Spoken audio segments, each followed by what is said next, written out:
Hello WhatsApp guys, কেমন আছো তোমরা সবাই? আশা করি অনেক বেশি ভালো আছো। তোমাদের দোয়ায় ভালোবাসায় আমি অনেক ভালো আছি। অনেক দিন পর এলাম ভিডিও করতে, এবং যাকে দেখতেছেন বারবার আচার খাইতেছে সেটা হচ্ছে আমার বন্ধু। আমাকে অনেক রিকোয়েস্টের পর আমরা দুজন মিলে এসেছি স্কাটিং চালাতে, আর স্কাটিং চালাতে এসে যে হাল হয়েছে তা বলার মতো না। আপনারাই দেখতে থাকেন কি হয়েছে। ফার্স্টে তাকে স্কার্টিং বাঁধার জন্য দিয়ে দিলাম যে তুই একাই একাই স্কার্টিং বাঁধ। সে তো আমার দিকে বড় বড় চোখ করে তাকায় আছে যে আমি কি বাঁধতে পারুম। তারপর সে নিজে কষ্ট মষ্ট করে স্কার্টিংটা বেঁধে তারপর দাঁড়াইছে দেখেন। একবারে মনে হচ্ছে যে ছোট ছেলে কি বল হাঁটা শিখতেছে।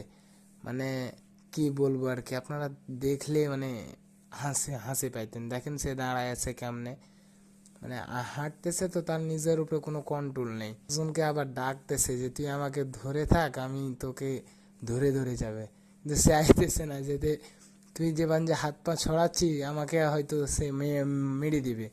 আর সব তো দাঁড়ায় আছে পাশে, আর আমি হচ্ছি ক্যামেরাম্যান এক্সট্রা ক্যামেরাম্যান ছিল না, যে কারণে আমি তাকে শেখাই দিচ্ছিলাম যে কেমনে কি করতে হবে। এক্সট্রা ক্যামেরাম্যান থাকলে হয়তো আমি তার সাথে সাথে মানে অ্যাডজাস্টলি মানে তাকে দেখাই দিতে পারতাম। তার পায়ের দিকে খালি একটু নজর রাখেন যে কেমনে সে মানে করছে, পড়তে যাচ্ছে। মনে হচ্ছে যে ডাঙাতেই সাঁতার কাটতেছে। দেখেন দেখেন, সামনে সামনে যেতে পারছে না, কিন্তু পিছনে ফের ঠিকই যাইতেছে। হাত দুটো মনে হচ্ছে না মানে নদীতে যাবেন যে সাঁতার কাটে তেমনি করে মনে হচ্ছে সাঁতার কাটতেছে, কিন্তু সে হাল ছাড়তেছে না। বলছে আমি বন্ধু স্কাটিং চালা শিখেই ছাড়বো, তোরা স্কাটিং চালাতে পারছিস আমি পারছি না, এটা একটা কোনো কথা? বারবার পিছনে আসছে, কিন্তু মাটিতে দাঁড়িয়ে থাকছে।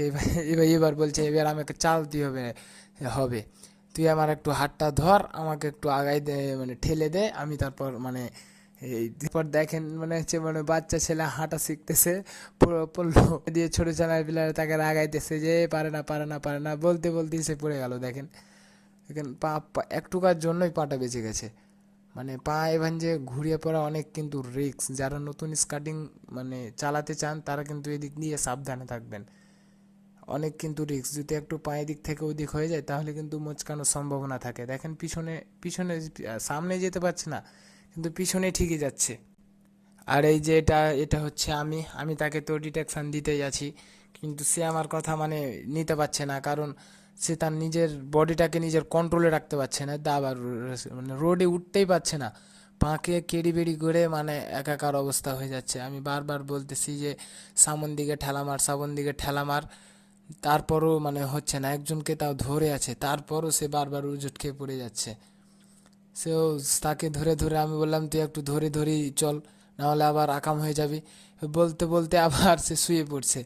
ডাইরেক্ট ডাইরেক্ট এবার কিন্তু শুয়ে পড়ছে, বলছে আমি আর বন্ধু পারতেছি না। সে হাল ছাড়তেছে না যে আমি চালা শিখেই ছাড়বো। মানে কতটা মনোবল তার শক্ত তাহলে বোঝেন। তারপরে আমি বললাম যে আমি আগে আগে যাচ্ছি, তুই আমার পিছনে আয়। আমি তাকে মানে সাজেশান দিচ্ছি যে কেমনে কেমনে পা দিতে হবে। ও আমার সাথে সাথে অমনে সেরকম করে তুই আমার সাথে আয়। তারপর তখন তাও একটু মানে তাও মানে পারতেছে, তারপরও মানে আগা দিকে ঝুঁকতে পারতেছে না, উল্টা মনে মানে হচ্ছে, যে কারণে বারবার তার ঝোঁকটা সামন দিকে না লাগতেছে। কি আর করার, এভাবেই তো তাকে শিখতে হবে তাই না? তো সে আবার চলতে আছে, আমি তাকে ডিটেকশন দিতে আছি, আর আমি আগা দিকে ক্যামেরা দিয়ে আমার হাতটাও কিন্তু ব্যথা হতে লেগেছে। বলতে বলতে সে কিন্তু মানে পায়ের কোন খেয়ে গেল। এবার কিন্তু তার অনেক পায়ে লেগে গেছে, যে কারণে বলছে বন্ধু আমি আর চালাবো না, আমার পায়ে লেগে গেছে, অন্য একদিন আরেকদিন চালাবো, তুই একটু চালা। আমি বললাম ঠিক আছে আমি চালাচ্ছি, তুই দেখ আমি কেমনে চালাচ্ছি, তুই দেখ আমাকে দেখে দেখে তুই শিখতে পারবি। তুই ফার্স্ট টাইম তো, এই জন্য তোর শরীরটা নিজের কন্ট্রোলে নেই। কন্ট্রোলে আগে নিজের শরীরটাকে কন্ট্রোল করতে হবে, তারপর স্কাটিং চালা শিখতে হবে। যারা নতুন নতুন স্কাটিং চালাতে চান আগে নিজের শরীরকে কন্ট্রোল করবেন, আগে সুখা মাটিতে হাঁটবেন। স্কাটিংটা পিনের রাস্তায় মানে আগে রোডে নামবেন না। রোডে নামতে গেলে বড় ধরনের দুর্ঘটনা হওয়ার সম্ভাবনা আছে। আপনারা রাস্তাতে আগে ঘাস টাসের উপরে আগে হাঁটে নিজের শরীরটাকে কন্ট্রোলে রাখবেন, তারপর মানে রাস্তাতে নামবেন। তারপর তার আমি নিয়ে নিলাম, আমি বললাম যে তোরা গাড়ি চালা, আমি তোদের পিছনে পিছনে আসছি। দেখেন আমি ওরা গাড়ি চালাচ্ছে আর আমি তাদের পিছনে পিছনে আসছি, আর ওকে মানে বলতে আছে যে দেখ আমি কেমন যে চালাচ্ছি, খালি দেখ আমি পাটা কেমনে ঝুঁকাচ্ছি।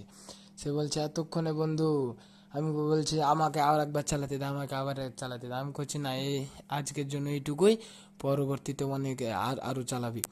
তো মানে সে শুনতেই চাচ্ছে না, বারবারই করছে। আমি করছি তুই তো এখন আপাতত আমার ভিডিও করে দে, তারপর তখন দেখা যাবে। সো আমার পিছনে আমার ভাতিজা ছিল, সে তো আমার সাথে সাথে দৌড়াচ্ছে, করছে আমাকে নিয়ে যাও, আমাকে নিয়ে যাও। আমি বলছি তুমি আমার গাড়ির ওখানে থাকো, তো আমরা মানে ভিডিও করে আসতেছি। মানে সে কিন্তু মানে থাকতে চাচ্ছে না, মানে আমাদের সাথে মনে হচ্ছে যে আমরা তারা পালিয়ে যাব। সে কিন্তু আমাদের দিকে তাকাচ্ছে আর হাসছে, তাকাচ্ছে আর হাসছে। আসলটা এই পর্যন্তই ছিল। ভিডিওটি ভালো লাগলে চ্যানেলটি সাবস্ক্রাইব করে আমাদের পাশেই থাকবেন। ধন্যবাদ, টাটা, বাই বাই, আসসালামু আলাইকুম।